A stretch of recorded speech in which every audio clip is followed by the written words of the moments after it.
Hey, I'm Shaliza Bacchus, and I am so excited to be joined by our very own hometown superhero from Markham, Ontario. She's the star of the new Disney Plus show, Miss Marvel. Iman Vellani, how are you? I'm so good. How are you? I'm good, thank you. Thank you so much for joining me. So, first of all, how are you? Like, are you still surviving? Are you still breathing? I'm sure, like, the I last am couple weeks have hanging been on by crazy. a thread. Yeah, I'm hanging in there. I decided I'm not going to process anything until I get a vacation. So Okay. soon, Okay. but not like immediately soon. You've Soon. been working hard. All right, let's start off talking about the show itself. Miss Marvel, what was it like shooting the show? Ooh, 7 months of a lot of work and a lot of bruises and a lot of tears and a lot of laughs. Just every possible emotion. I was feeling new emotions I didn't even know I could feel. It was just honestly the most surreal experience ever. You know, being a fan of the universe and then getting to be in it and playing a character who's such a fan because that just allowed me to be myself in front of Yeah. a camera and as a new actor that was very scary for me because I didn't know how to act in front of a camera or in real life at all. But they were like, just be yourself, like put just do what you would do, react how you would react. That's what we want. And I was like, okay, that makes my life a million times easier. So yeah, it's just me getting to play dress up, and I just felt like I was cosplaying on a bigger level. Well, you look like a total pro to me. Oh, perfect, great. You did your That was job. the idea. All right, let's talk about Kamala's powers a little bit. Kamala Khan, aka Miss Marvel. Her powers are a little different from the comics and different from the conventional superhero. So can you tell us a little bit about that? Yeah, the powers are a little reimagined from what they were in the comic books, but I think they always represented, identity, and in the comics it was more geared towards growing pains and puberty and that part of your identity and accepting, the person you're becoming with all your flaws and everything, and just using them as power.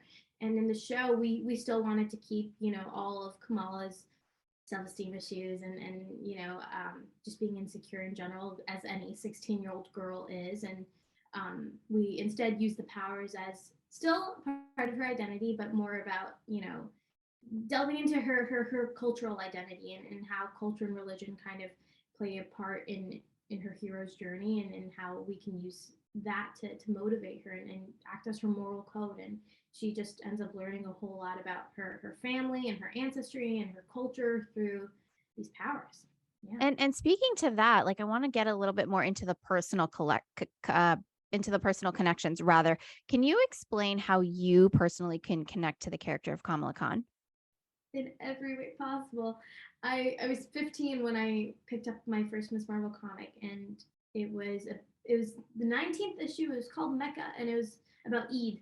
That was one of the main. That was the time period it was taking place, and it blew my mind. Every time I buy comic books, I bring them home to my parents and I show them. I tell them about the character. I teach them a little something, something. And this time I was extremely excited. I was like, "Look, it's a brown person, Yes. Marvel. There's Yes. Avengers in this comic. Like my worlds are colliding. It was beautiful, and it was like a comic book held up a mirror in front of me. For my culture and religion to be displayed in such a normal way was so rare, because oftentimes in Hollywood and in mainstream media we see Muslims and South Asians unfortunately misrepresented, and they're generalized into the best friend character, or they're oppressed or whatever. Not to say that those stories don't exist, but those aren't the only stories that exist. And Mhm.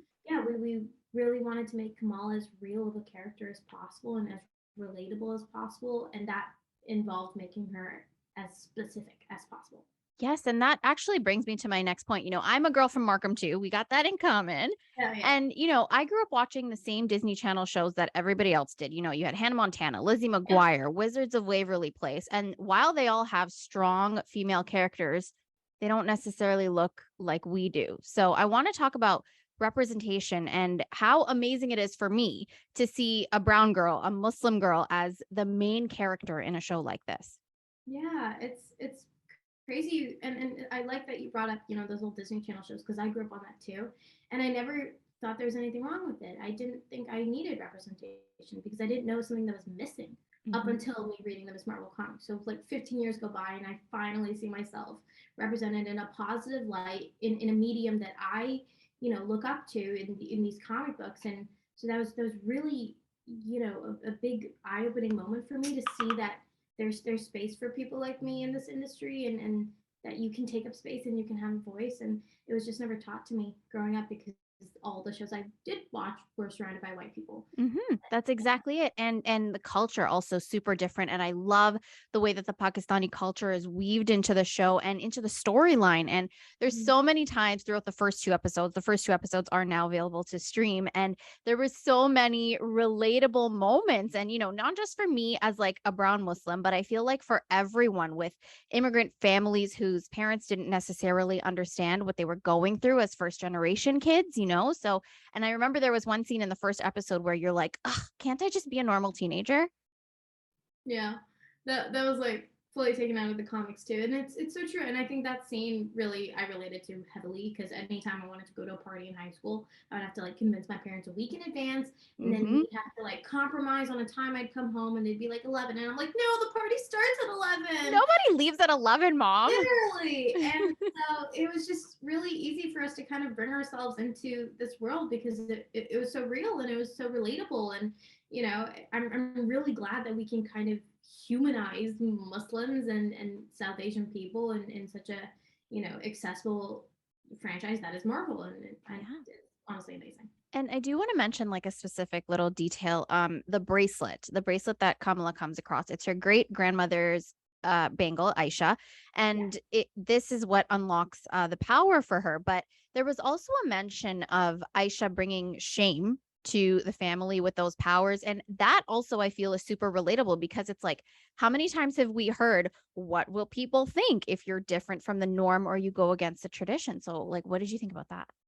Yeah, community plays such a huge part in South Asian families, just showing that close knit family relationship, but then also showing like you are a representation of your family name, and any bad, good or bad thing you do, every brown person is going to find out about it. It's like the gossip chain, and it never ends. And so, my parents and Kamal's parents are obviously very cognizant of that. Of like, look, we have a reputation, and we want to be shown in a certain way. We've worked so hard to bring our kids to this, America, and then for them to just like go off and then do drugs or whatever, it's not fair because we had to grow up very differently for them to achieve, Mhm. and experience whatever they wanted to. So I think that is the constant struggle of that sandwich generation of like we want our kids to hold on to their culture and not forget about it, but we also want them to like thrive in these, in a new Yeah. society.